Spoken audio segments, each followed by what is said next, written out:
It's time for the one and the only show. It's the Luke Howard Show live. So please welcome Luke Howard. Oh, thank you so much, thank you. Oh, thank you, very kind, thank you.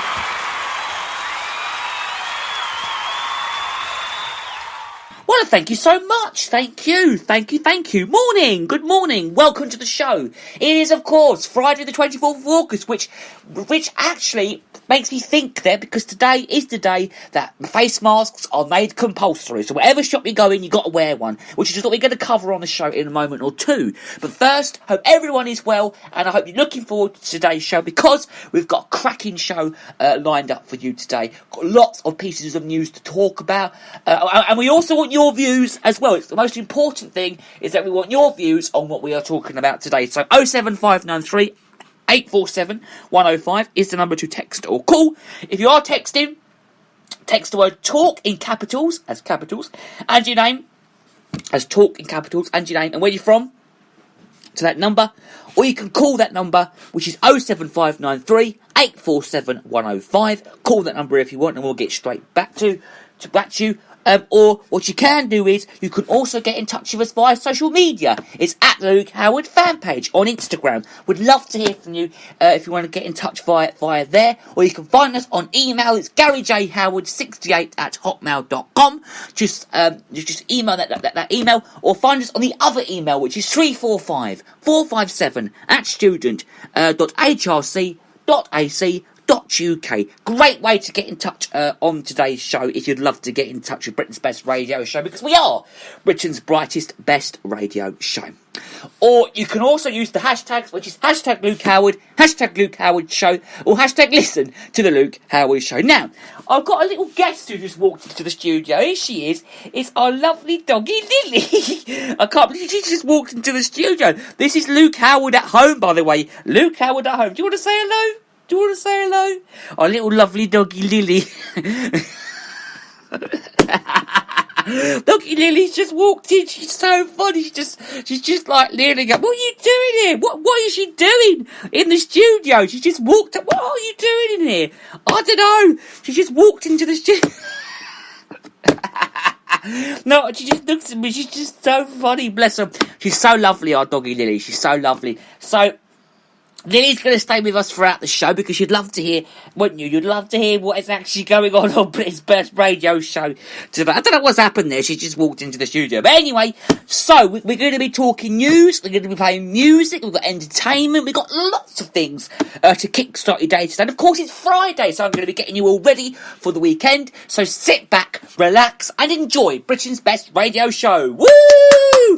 Woo! So let's kickstart with talking about what is in the news today. And of course, as I said, we have to start off by talking about coronavirus with the face coverings in shops, because it does come into force from today, the 24th of August. And face coverings are now compulsory for customers in shops in England after the new coronavirus rules came into force within 12 hours of the government issuing guidance of this change. Coverings are mandatory in enclosed public spaces such as supermarkets, indoor shopping centres, transport hubs, banks, and of course now takeaways. I mean, yesterday when I spoke about takeaways and I said they've got to have them, they must have heard me talk about it and must have thought, okay, we will do takeaways. So they are doing takeaways now. So you have to wear them in takeaways from now onwards, but they weren't before, but you have to now. But I just don't understand, why didn't they decide months ago? But anyway, police can hand out fines of £100 to those who do not comply. Now,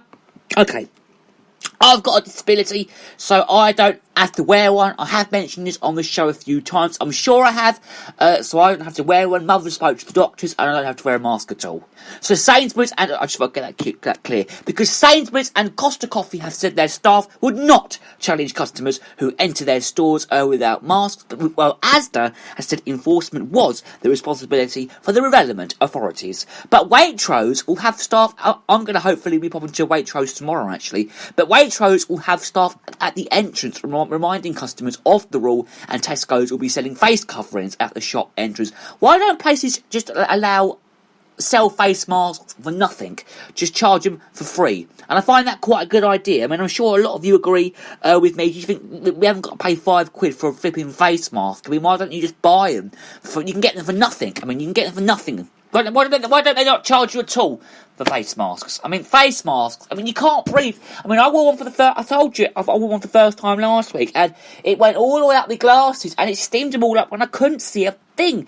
Now, I was only told the other day that if you dip your glasses or something in washing up liquid, apparently it's much better, and apparently it'll make them all right. But I'm sorry, I only wore a face mask once, and I'm never going to wear one again. Never. And I'm not going to wear one anyway, because I don't have to wear one. Now, guidance was issued by the government on Thursday for England last week, and it stated that staff in premises wore face coverings and are required or encouraged to take steps to promote compliments.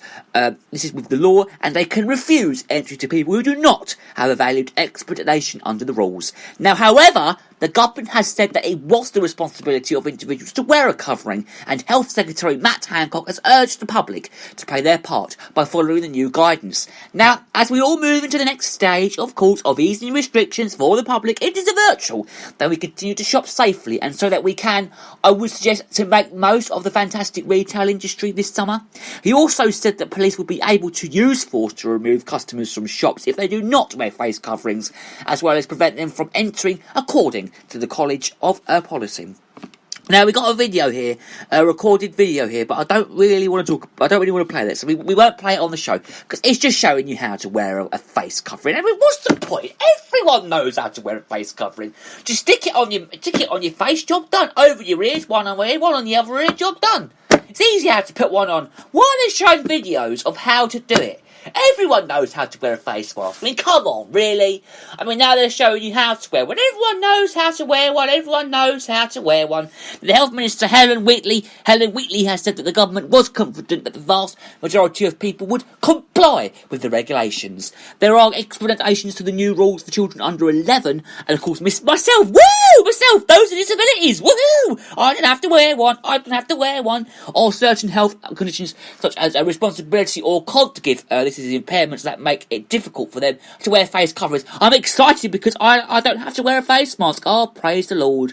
Now, Miss Wheatley said people could print out a card from the government's website to show that they are exempt that they wished, but stressed people would not be expected to carry proof of an expedition. Public Health England was warned parents not to buy coverings for babies and young children because of the risk of choking or, of course, suffocation. Now, masks will not be a majority in indoor venues that have other safety measures in place, including eating restaurants, pubs, hairdressers and salons, gyms and leisure centres, cinemas, concert halls and theatres, visitors' attractions such as museums. Now, can police make me cover my face? Well, the Police Federation, which represents frontline officers, said officers could not spend their time patrolling thousands upon thousands of outlets. Now, shop staff and security guards can already detain shoplifters while waiting for the police to arrive, and police leaders hope shop managers will refuse non-mask wearers entry, rather than turning to the police to solve the problem. Now, Met Commentator today, Cressida Dick, has said the police in London would only enforce the wearing of coverings in shops as a last resort if people not wearing a covering refuse to leave a shop or become aggressive. Now, retail and trade organisations, I haven't mentioned this on the show yet, but they have criticised the government over the length of the time taken for guidance to be published after the measure was announced more than a week ago.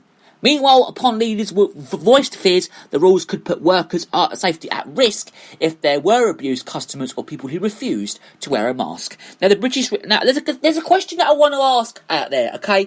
And that question is, do we have to wear one outside, like in the streets, or because our town's a country town, so I don't know if we need to wear one in the streets or.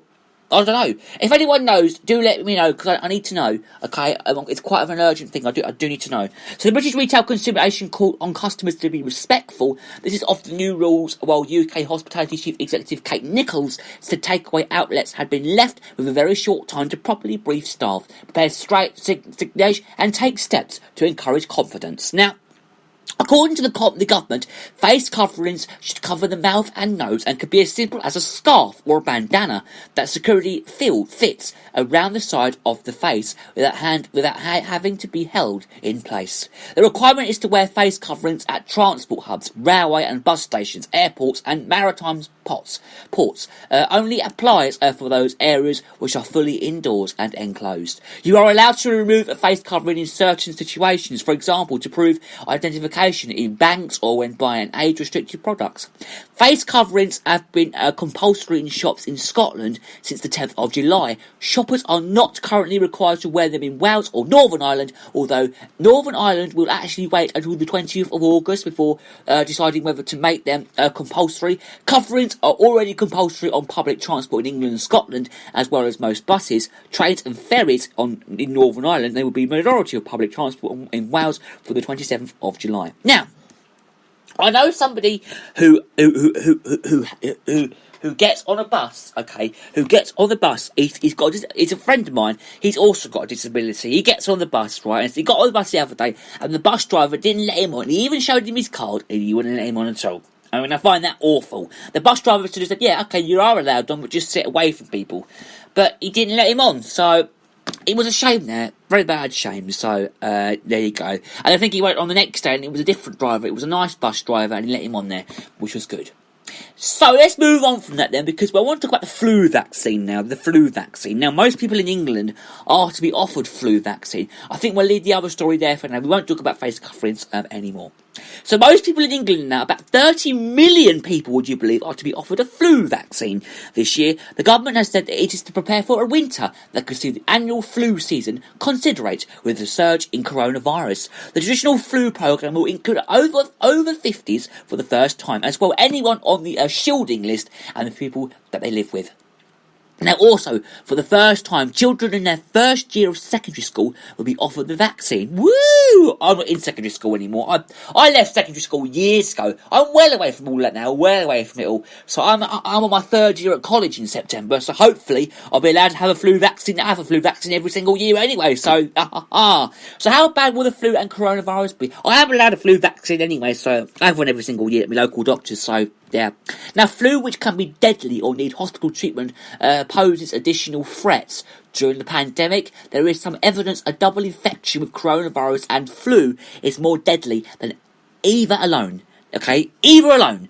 Now, a big flu season combined with coronavirus could overwhelm hospitals. In loss of NHS or care home staff which are sick with flu, then it may not be possible to respond to COVID-19 in the same way as during the peak back in spring this year, okay?